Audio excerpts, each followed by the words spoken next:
अस्सलाम वालेकुम दोस्तों, मैं हूं उस्मान मंशा और आप देख रहे हैं सोशल टू टीवी। तो वीडियो स्टार्ट करने से पहले मेरे पास आपके लिए एक बड़ी अनाउंसमेंट है। वो ये कि मैंने डिसाइड किया है कि इस चैनल का नेम चेंज कर दिया जाए और बहुत ज़्यादा सोचने और सर्च करने के बाद मैंने फाइनली एक नेम पिक किया है जो है रेसलिंग फीवर, जो कि आपने Q&A पोस्ट पर भी देखा होगा। तो कमेंट सेक्शन में प्लीज़ लाजमी बताएं कि आपको ये नेम कैसा लगा, और अगर आपके पास इसके अलावा भी कोई अच्छा सा नेम है तो वो भी कमेंट सेक्शन में ज़रूर सजेस्ट करें। खैर, वीडियो की तरफ बढ़ते हैं। तो फाइनली हम अपनी Q&A वीडियो के साथ वापस आ चुके हैं, तो ज़्यादा टाइम वेस्ट नहीं करते और वीडियो को शुरू करते हैं।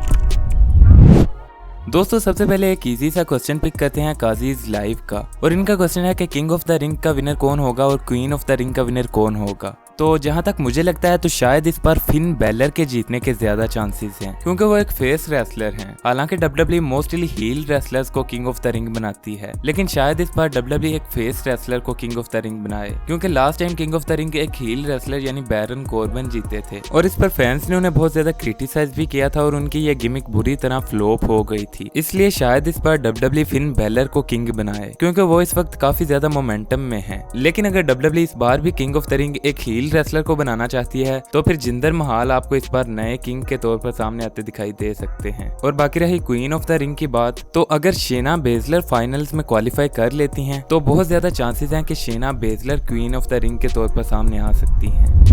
इसके बाद क्वेश्चन लेते हैं सलमान भाई का, और ये पूछते हैं कि क्या ओमोस हील टर्न कर सकते हैं एजे स्टाइल के अगेंस्ट, यानी क्या वो एजे स्टाइल पर टर्न कर सकते हैं। तो हाँ, ऐसा जरूर हो सकता है, लेकिन जल्द नहीं, क्योंकि शायद अभी ओमोस उस लेवल उस पोजीशन पर नहीं है कि वो as a singles competitor compete कर सकें। इसीलिए WWE ने उन्हें एजे स्टाइल्स के साथ रखा है ताकि वो अपनी माइक स्किल्स, रेसलिंग स्किल्स और रेसलिंग स्टाइल को इम्प्रूव कर सकें। और जिस दिन WWE को लगेगा कि हाँ अब ओमोस एक सिंगल्स रन के लिए तैयार हैं, तो वो इन्हें अलग जरूर करेंगे और हमें भी उस दिन का इंतजार रहेगा, क्योंकि हम भी एजे स्टाइल्स और ओमोस को अलग-अलग सिंगल्स कंपेटिटर के तौर पर देखना चाहते हैं। इसके बाद क्वेश्चन लेते हैं स्वॉर्ड पिक का, और इनके दो क्वेश्चंस हैं। पहला ये कि द फील्ड कौन सी कंपनी में जाएंगे। ये क्वेश्चन किसी और ने भी पूछा था कि क्या द फील्ड AEW में जाएंगे। तो द फील्ड का अभी 90 days non compete close complete नहीं हुआ है, लेकिन अभी भी कई कंपनीज उनके पीछे हैं, जिनमें एक नाम इम्पैक्ट रेसलिंग का भी है, जो कि द फील्ड को अपनी कंपनी में लाने के लिए बेताब है। लेकिन अगर बात करें AEW की, तो AEW के प्रेसिडेंट टोनी खान ने कहा है कि उनकी द फील्ड से अभी तक ऐसी कोई बात नहीं हुई, मगर इसका मतलब ये नहीं कि द फील्ड अब AEW में नहीं जा सकते। शायद टोनी खान ने ये बात इसलिए कही हो कि वो द फील्ड के AEW डेब्यू को सरप्राइज रखना चाहते हो, क्योंकि जब टोनी खान ने ये बताया कि उनकी द फील्ड से ऐसी कोई बात नहीं हुई, उसके बाद उन्होंने ये भी कहा कि लेकिन आप कभी भी नहीं जानते कि आगे क्या होने वाला है, जिससे जाहिर है कि टोनी खान भी द फील्ड को हायर करने में इंटरेस्टेड हैं। इसके बाद इनका दूसरा क्वेश्चन है कि क्या WWE में अंडरटेकर का कोई मैच हो सकता है। तो अभी तक तो अंडरटेकर के इन रिंग रिटर्न के कोई भी रूमर्स और न्यूज नहीं है, और वैसे भी अब इसके बहुत कम चांसेस हैं कि वो दोबारा इन रिंग रिटर्न करें। इसके बाद क्वेश्चन पिक करते हैं CM पंक का, और इनका क्वेश्चन है कि क्या ट्रिपल एच अब फाइट करेंगे। तो रिसेंटली ट्रिपल एच को एक कार्डियक इवेंट हुआ, जिसके बाद उनको सर्जरी भी करवाना पड़ी, लेकिन इसका मतलब ये नहीं कि वो अब कोई मैच रेसल नहीं करेंगे, क्योंकि उनके लेजेंडरी करियर को एक एंडिंग मैच की जरूरत है, जो कि वो जरूर रेसल करेंगे। लेकिन वो मैच अब कब और किसके साथ होगा ये देखना बाकी है। इसके बाद मुसाद इलियास का एक सिंपल सा क्वेश्चन लेते हैं, जिसमें वो पूछते हैं द रॉक या गोल्डबर्ग या रोमन। तो एज अ रेसलर मैं सबसे पहले पिक करूंगा रोमन रेंज, फिर गोल्डबर्ग और फिर द रॉक। आगे बढ़ते हैं और अगला क्वेश्चन लेते हैं ब्रोक रेंज का। इनका बेसिकली क्वेश्चन है कि क्या द रॉक क्राउन जेवल के बाद जल्द रिटर्न कर सकते हैं, क्योंकि मनी इन द बैंक में जॉन सीना और समर स्लैम में ब्रोक लेसनर ने रिटर्न किया था। तो क्या द रॉक भी जल्द रिटर्न कर सकते हैं। तो हाँ, एक रूमर जरूर आया था कि द रॉक सर्वाइवर सीरीज में रिटर्न कर सकते हैं, लेकिन रिसेंटली एक और न्यूज आई है कि द रॉक उस वक्त बिजी होंगे और US में नहीं होंगे, जिसकी वजह से वो शायद सर्वाइवर सीरीज में अपीयरेंस ना कर सकें। ये था द रॉक का अभी तक का स्टेटस। सो लेट्स सी कि सर्वाइवर सीरीज में द रॉक अपीयरेंस करते हैं या नहीं, क्योंकि क्राउन जेवल के बाद next pay per view survivor series ही है।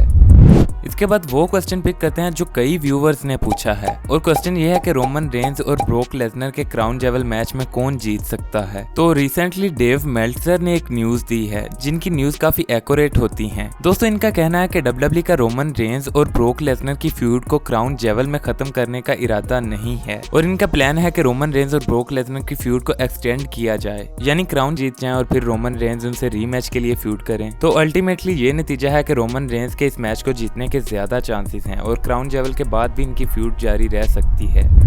इसके बाद एक इंटरेस्टिंग क्वेश्चन लेते हैं जो कि पूछा है जी शाहिद ने, और इनका कहना है कि अगर बॉबी लैशली क्राउन जेवल में गोल्डबर्ग को हराकर रोमन रेंज और ब्रोक लेसनर के मैच में इंटरफेरेंस करके ब्रोक लेसनर को टाइटल हरवा दें तो क्या सर्वाइवर सीरीज में broke Lesnar versus Bobby Lashley का ड्रीम मैच हो सकता है। तो इन्होंने काफी क्रिएटिव क्वेश्चन लिखा है, लेकिन जैसे मैंने आपको बताया कि ब्रोक लेसनर और रोमन रेंज की फ्यूड को एक्सटेंड करने के प्लान्स हैं, तो इसके होने के इतने ज्यादा चांसेस नहीं हैं। तो इसके बाद क्वेश्चन लेते हैं टेक्निकल गुरुजी का, और इन्होंने पूछा है कि क्या ब्रॉन स्ट्रोमैन डब्ल्यूडब्ल्यूई में वापस आ सकते हैं। तो रिसेंटली ब्रॉन स्ट्रोमैन ने रिवील किया है कि every 3 letter company wants him, यानी हर 3 लफ्जों वाली रेसलिंग कंपनी उन्हें अपनी कंपनी में लेना चाहती है, जिनमें डब्ल्यूडब्ल्यूई, AEW और ROH जैसी रेसलिंग कंपनीज शामिल हैं। यानी ऐसा नहीं है कि वो अब डब्ल्यूडब्ल्यूई में वापस नहीं आ सकते, बल्कि तकरीबन हर रेसलिंग कंपनी उन्हें हायर करना चाहती है। अब ये ब्रॉन स्ट्रोमैन का डिसीजन होगा कि वो कौन सी कंपनी में जाना चाहते हैं।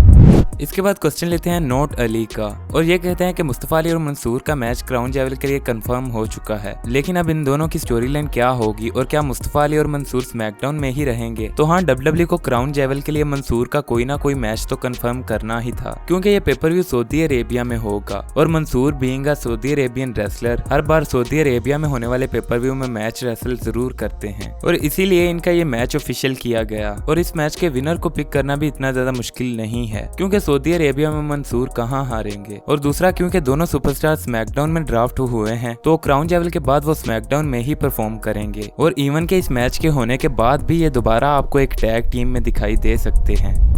इसके बाद क्वेश्चन लेते हैं हुजैफा खान का, तो इन्होंने क्राउन जेवल की प्रेडिक्शंस के बारे में पूछा है। सबसे पहले इन्होंने लिखा है आरके ब्रो और एजे स्टाइल्स में से कौन जीतेगा। तो इनमें से ज्यादा चांसेस है कि RK Bro team raw tag team titles को रिटेन कर लेगी, क्योंकि आरके ब्रो इस वक्त काफी ज्यादा मोमेंटम में है, और इनके इतनी जल्दी अपनी टैग टीम चैंपियनशिप्स को हारने के चांसेस बहुत कम हैं। और इसके अलावा आरके ब्रो की स्टोरी लाइन इस वक्त रॉ में बहुत ज्यादा अच्छी चल रही है, इसलिए डब्ल्यूडब्ल्यूई इतनी अच्छी स्टोरी लाइन को यूं ही खत्म नहीं करना चाहेगी। इसके बाद है सेथ रोलिंस वर्सेस एज, तो मेरे ख्याल में ये क्राउन जेवल का सबसे ज्यादा अनप्रिडिक्टेबल मैच है, और इस मैच में किसी एक को चूज करना काफी ज्यादा मुश्किल है, लेकिन फिर भी मैं इनमें से चूज करूंगा एज को, बट स्टिल ये काफी ज्यादा अनप्रिडिक्टेबल मैच है। इसके बाद है अली वर्सेस मंसूर, तो इसका तो मैंने बता दिया कि मंसूर के जीतने के काफी ज्यादा चांसेस हैं। उसके बाद है गोल्डबर्ग वर्सेस बॉबी लैशली, तो इनमें से मुझे लगता है कि गोल्डबर्ग इस बार जीत जाएंगे, क्योंकि लास्ट टाइम तो ये एक डब्ल्यूडब्ल्यूई चैंपियनशिप मैच था, और अगर गोल्डबर्ग जीतते तो आपको पता है कि एक पूरी कंट्रोवर्सी स्टार्ट हो सकती थी, लेकिन इस बार गोल्डबर्ग यकीनन जीत सकते हैं। इसके बाद है big E versus Drew McIntyre, तो इनमें से जीतने के ज्यादा चांसेस तो बिग ई के हैं, लेकिन डब्ल्यूडब्ल्यूई ड्रू मैकिंटायर को भी वीक नहीं दिखाएगी, क्योंकि उनके लिए भी डब्ल्यूडब्ल्यूई के पास आगे चलकर काफी बड़े प्लान्स हैं। और आखिर में है Roman Reigns versus broke Lesnar, तो इसके बारे में तो मैं आपको बता चुका हूँ। इसके बाद क्वेश्चन लेते हैं अनवर इस्लाम का, और ये कहते हैं कि पोस्ट में ब्रोक लेसनर पर रेसलिंग फीवर लिखा है, तो इसके बारे में तो मैं आपको शुरू में बता चुका हूँ, और कमेंट्स में अपनी राय देना ना भूलें। और इसके अलावा ये कहते हैं कि क्या रोमन रेंज पॉल हेमन को फायर कर सकते हैं। तो हाँ, ब्रोक लेसनर पॉल हेमन और रोमन रेंज के दरमियान काफी ज्यादा टेंशन क्रिएट कर रहे हैं, लेकिन शायद रोमन रेंज पॉल हेमन को फायर नहीं करेंगे। और इसके बाद इनका कहना है कि Pakistan versus India world cup, तो हाँ, मैं भी इस मैच के लिए डेस्परेटली वेट कर रहा हूँ, और कौन जीतेगा ये तो बात की बात है, लेकिन इस मैच को देखने का अपना ही मजा होगा। और ऑब्वियसली मैं पाकिस्तान को सपोर्ट करूंगा, लेकिन इंडियन टीम भी काफी अच्छी है। तो इस वीडियो को यहीं खत्म करते हैं, लेकिन कमेंट सेक्शन में चैनल के नेम के बारे में जरूर बताएं, और अगर आपको वीडियो पसंद आई हो तो वीडियो को लाइक करके चैनल को भी सब्सक्राइब कर लें, और अगर आप मुझे इंस्टाग्राम पर फॉलो करना चाहते हैं तो उसका लिंक डिस्क्रिप्शन में मौजूद है। Thanks for watching and good bye.